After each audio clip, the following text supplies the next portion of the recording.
Cheers, Master fans. We're back with the IBM. This is, of course, our 55SX that we've been desperately trying over the past more than a year now to get back to booting shape after I fried it, trying to do a Dallas clock battery on the original motherboard. But this is our third motherboard. The second we got, unfortunately, was damaged. I bought it that way, thinking I could just do some repair to it. The repairs weren't enough, so we bought this one, which does power on and gets us farther than the other one ever did. But we've had some issues with the clock battery, whether it's dead and not working, or for whatever reason, we're getting a black screen, which is not terribly uncommon for these machines, but I was really hopeful that we would be able to just sort of plug and play. Now, that being said, I did a little digging and have found that others who've had this sort of black screen issue have noted that if you don't have a good Dallas clock battery in the motherboard, it will give a black screen error. And then once you put a good battery in, it does tend to actually work and boot. So hopefully, now that we have new Dallas clock batteries, which, yes, you can still order them, and they aren't cheap, but they're not expensive, I figured, well, it can't not be worth it at this point with all the motherboards we purchased and tried to fix this with. Might as well try the battery. This came as a 2-pack on Amazon, and these are the same. They just have a slightly different part number, 12887 plus, versus the original, which is DS1287. But they are compatible. I did research this before I bought it because, well, quite frankly, I didn't want to get ripped off. So they are still available. These were pretty widely used in a lot of computers back then, and they actually still are used in some, I believe, systems today in industry. So it's not impossible to find. I was a little worried about that when I actually harvested this at the recycler, but never fear. There is always a will and a way out there.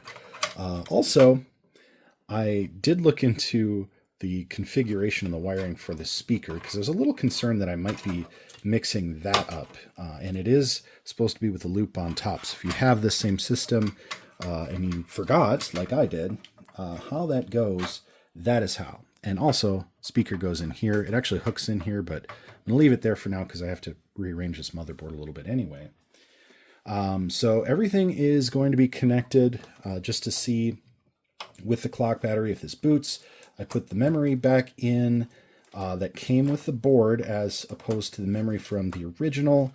One, because it's about the same configuration, and two, I don't know if the original memory actually suffered any damage. So just to be thorough and safe, we're going to use all the original components from the motherboard except for the memory from the original that I fried. We'll test that memory if this boots and everything's good. I believe either configuration is the same amount of RAM, so it's not going to matter that much. We'll go ahead and flick on our power here. And you can see the monitor there is on. And we'll go ahead and, oops, I actually had the power turned on. Sorry about that. We'll go ahead and fire it up. And my hope is that we should get something eventually. You did hear the hard drive spinning up and reading, but nothing on the display so far. Now again, it is loaded with RAM, but we don't know if the RAM's any good. That is a possibility for no display. The other thing that has happened with these systems that I see quite commonly is the VLC circuit does burn out. This one is pretty pristine, so I don't think that's the case, but just touching the chips, nothing's getting warm over here, so I have my doubts that power is actually transferring over. But the fact that it's warming up the hard drive is somewhat inspiring. So let's go ahead and just switch the RAM and see if that makes a difference. Okay, so we do have the old RAM installed, and I'm going to go ahead and just leave the hard disk and speaker riser card unplugged. We're going to leave the floppy plugged in for now. It should still boot without a hard drive, so I'm not too concerned in terms of not having it there. We won't get the hard drive sounds, but I'm hoping that we might at least get an image, and unfortunately I don't think that's going to be the case.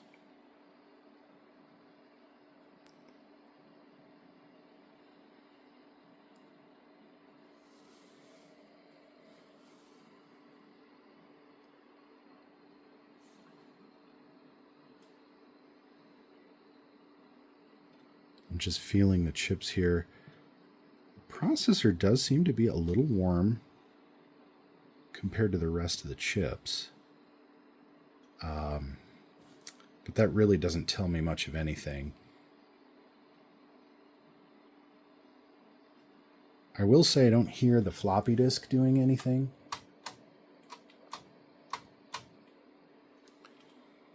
So there is that. Let's go ahead and flip the power back off here. I'm just going to double check our connections. Display is not screwed in. That really shouldn't make a difference, but sometimes if that's not real tight on these older machines, it gets a little finicky. Now I did spray some contact cleaner in this port and actually the keyboard port just to clean that up. I don't think that was necessarily the issue, but it can never hurt to clean it. I'm going to go ahead and just plug in a keyboard as well. Now, one thing I did notice is we are getting power to the keyboard because the lights come on. But beyond that, the lights actually stay on. So it makes me wonder what exactly the hang-up is, because power is getting transferred to the board. So I don't think it's a power issue. But none of the chips are warming up, so I'm not sure what that could be. But we'll go ahead and give it another shot here.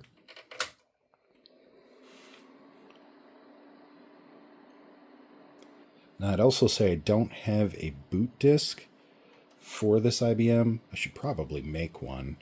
But I don't think that's going to make a difference, because typically it'll boot to a screen that tells you to insert the boot disk. But again, we're not getting anything here. I am seeing all of the lights staying on the keyboard, almost like it's hung up at some point. What that could indicate, I honestly couldn't tell you, but we do know that there is at least power going through the board. Let's go ahead and I'm going to just cut the power completely here again, just to ensure we don't cause any other damages. I'm just going to manually check the temperature here on any chip that I can reach. And really, again, I don't have my thermal temperature gauge, but I'm not feeling any heat. Now, these older chipsets tended to get pretty warm. It's kind of cool in this room, not cold, so I don't think it's just being cooled just by ambient temp. But let's go ahead. We're going to pull the floppy cable here, and these come out really tough. I will say it's a wonder that more of these aren't broken, but I just want to touch these chips over here, some of the cache and stuff. Yeah, I'm not feeling any temperature change in anything. Looking at the fuse here, the fuse looks good. I really don't see anything obviously wrong. Power's all connected up properly. Again, we could still have a memory issue. I'm not ruling that out either. So let's just try it. We're going to try a power on. No RAM installed, no peripherals, nothing. Now this should at least kick out a board error. If it's getting to the BIOS, it should kick out some kind of an error for no memory. Let's try that. Oh, first we gotta turn our power strip back on here. And power up the board.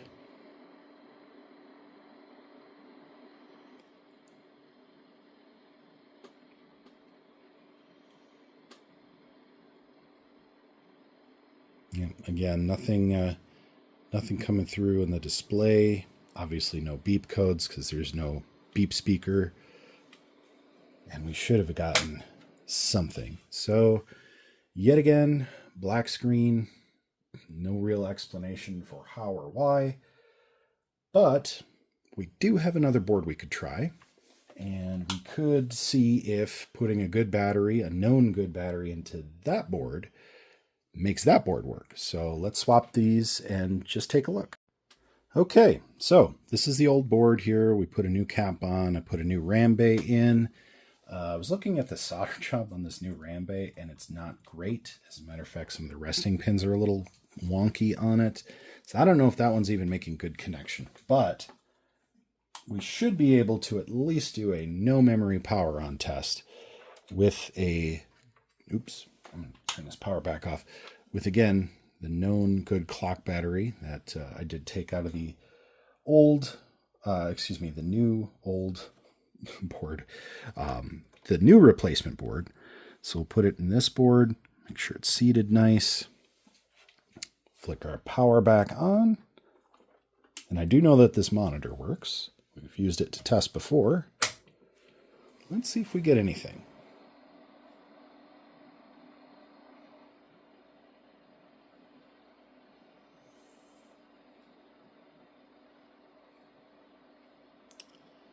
All right, and similar to last time, we've got nothing, although I'm not convinced that's not a RAM issue. So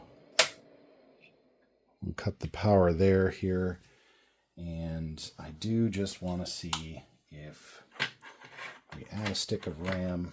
We might as well just add both, I suppose, just to see if that makes any difference.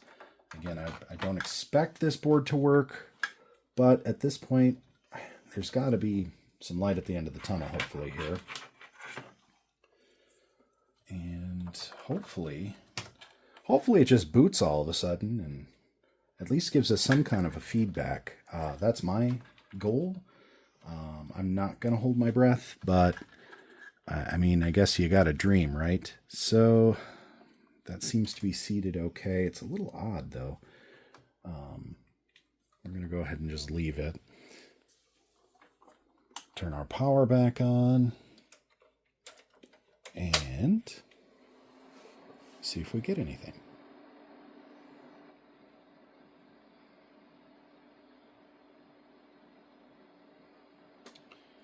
Yep. And again, we are getting nothing.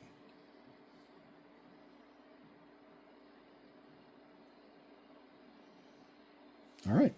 Well, we've got nothing there, but I didn't expect this board to somehow magically work. To be honest, the solder jobs I did with it were not great, so I'm okay with that. The one thing I can think of with this replacement board, because everything does look to be in good working order, I don't see any obvious issues. The fuse here looks good.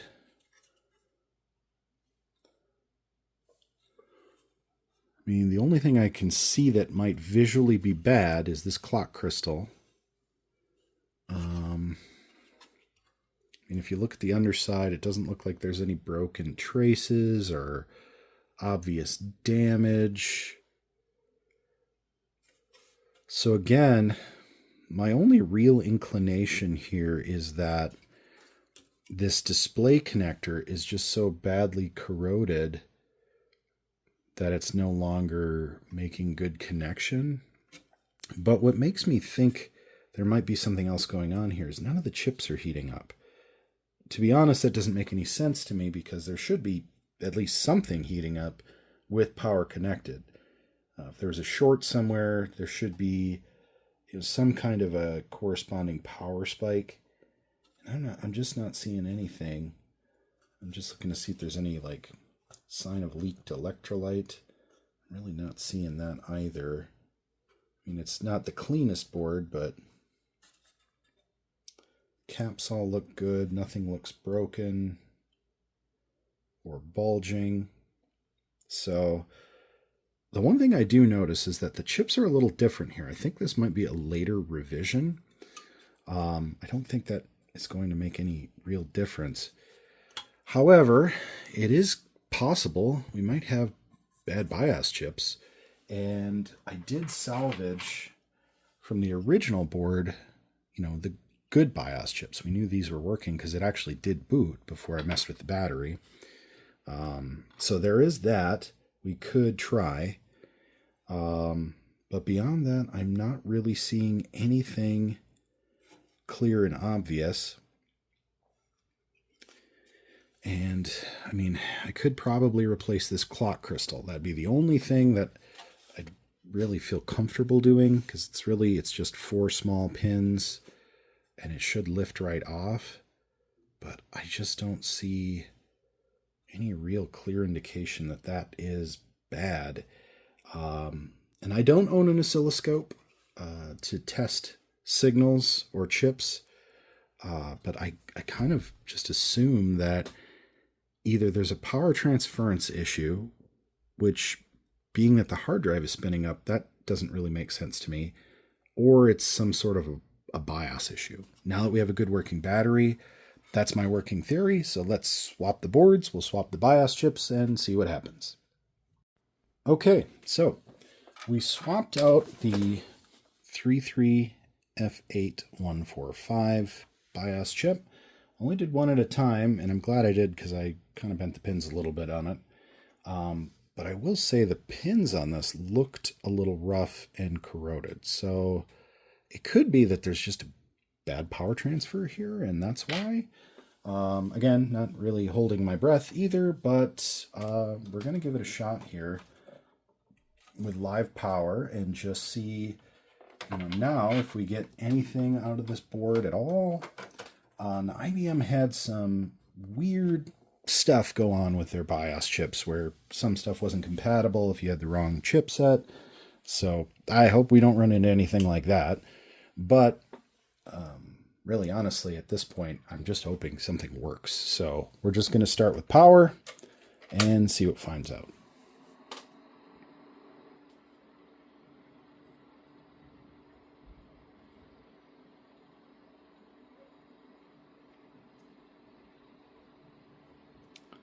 Yep, and again, we're getting nothing.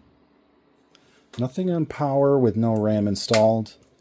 But being that there should be RAM in there for there to be visual on modern computers, I'm going to go ahead and just stick one stick in, and we'll try it again here. Power on test.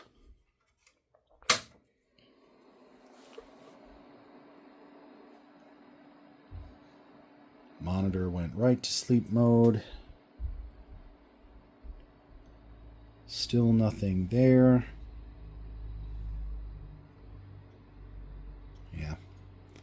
No temp change. Well, maybe the processor is a little warmer. Maybe. Okay. Well, let's go ahead and turn it back off here. We're going to go ahead and add the other stick of RAM. And I'm actually going to plug in the keyboard just to see if we still get that same light issue where all the lights stay on the keyboard. And again, I'm not really sure what would cause that. I've not seen that before in any other system I've worked on, but we're going to go ahead and give it a shot. Power on.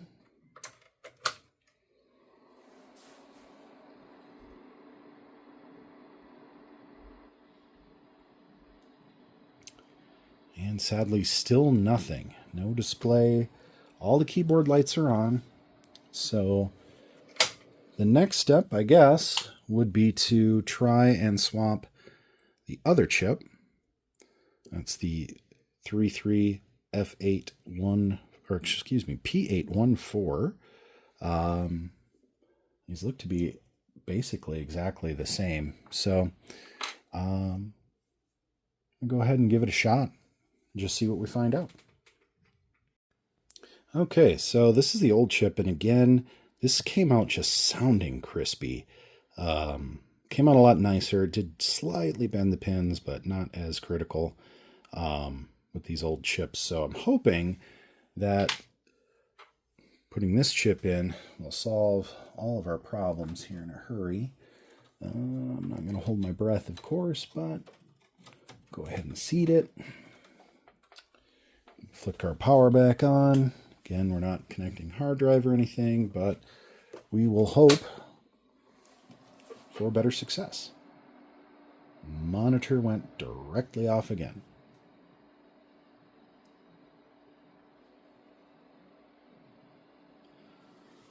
Now, one thing I did notice on this second chip here is that the first pair matched identically. It was 33F8145. The second chip, though, 33F8146, is a little bit different. This one is reserved A389. This one is reserved 8281. I don't think that makes any difference because the chip number is essentially the same. I mean, looking at this one, same sequence of number in the chips, but the reserve numbers are different. I assume that's just a production number or a batch number. So I'm going to just leave that as a coincidence at this point. But we are working on the RAM that came with this board, so there is also the possibility that the memory is no good. It doesn't look like that would be the case, but we have this memory to try, so go ahead and power off and disconnect it at main. Swap out these SIMs for the DIMMs that came with the known good working version. And see if we can't get this to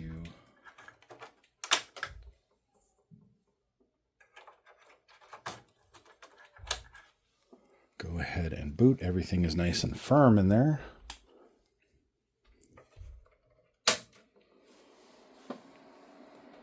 And once again, directly to sleep mode on the monitor. So unfortunately, it looks like switching out these BIOS chips really didn't have any effect. Likewise, I mean, I definitely feel there's a heat difference on the processors. The processor's getting signal. Where it's getting lost now, I can't honestly be sure. So I want to look at the other board here as a frame of reference, because this is my suspected failure point, this little clock crystal here. So I think this is 14.381 or 31818 megahertz, and it's on the same circuit as, looks like that ties into our visual circuit right here. Or, excuse me. Well, then I'm wrong about that. No, it ties into, I think this is the South Bridge. North Bridge, South Bridge. So it could be that we're getting a dysregulation over here somewhere. But that would kind of make sense. I mean, it's the rusty component on the board. The other thing is, the connector here is, quite rusty. We could potentially look into swapping that. I hesitate to do real intricate work with a soldering iron, though, because you all have seen my soldering capabilities, and they are not great. The one thing I know from this board that I think killed it was when I was soldering on the RAM, I used the heat gun, and I'm pretty sure this delamination cut all of these traces. And it looks like it damaged just about every single one of them. I could potentially bridge all that with some tacked down copper wire, but it seems like a lot for a motherboard that I don't even know if the rest of it works. And to be frank, I think we're grasping at straws with that board. So our best hope, I think, at this point is to try and fix this board. And whatever issue it has, which seems to be remaining a mystery at this point, I'm going to say is one of two things. It's either that the display port is bad, just because of the rust and corrosion, or it's this clock crystal, which is interrupting some signal over here. Because again, this 386 is hot. It's not hot, but it's warm compared to every other chip on this board.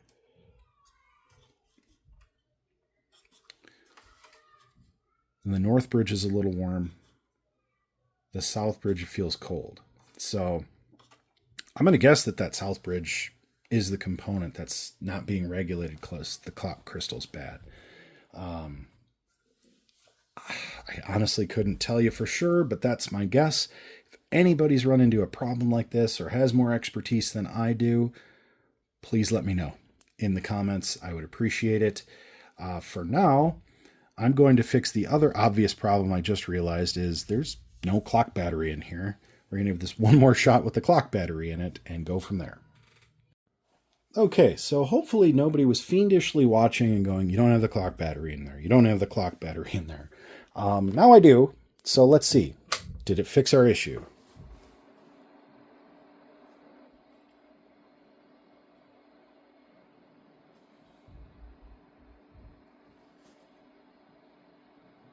No, it did not. So the clock battery was not the culprit here, but for the sake of being thorough, let's go ahead, turn the power off, and we'll swap the RAM back to the proper configuration that came with this board with the SIMs.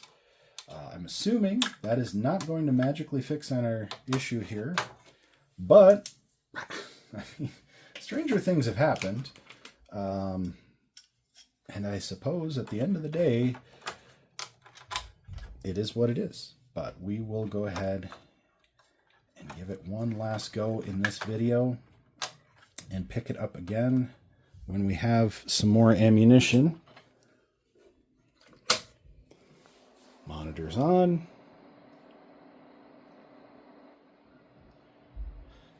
Again, we've got solid lights on the keyboard and nothing else. No other action going on, and the lights just stay on. So to me, that's a dysregulation issue. I could not tell you where that's originating from. The only obvious component with damage is this clock crystal. So I suppose that'll be the thing we try and fix, and we will do that in a upcoming video. But please, if you have any knowledge at all about what my issue might be here, it would be greatly appreciated. If you love the video, leave a comment. If you hated the video, leave a comment. Subscribe if you'd like. And if you want to see more of VersaMaster, me, check me out over at my other channel, Pending Rebrand, where we have podcasts and funny videos, a lot of other offbeat comment, but all in the same vein of hobbies. Thanks again for watching. Have a great day.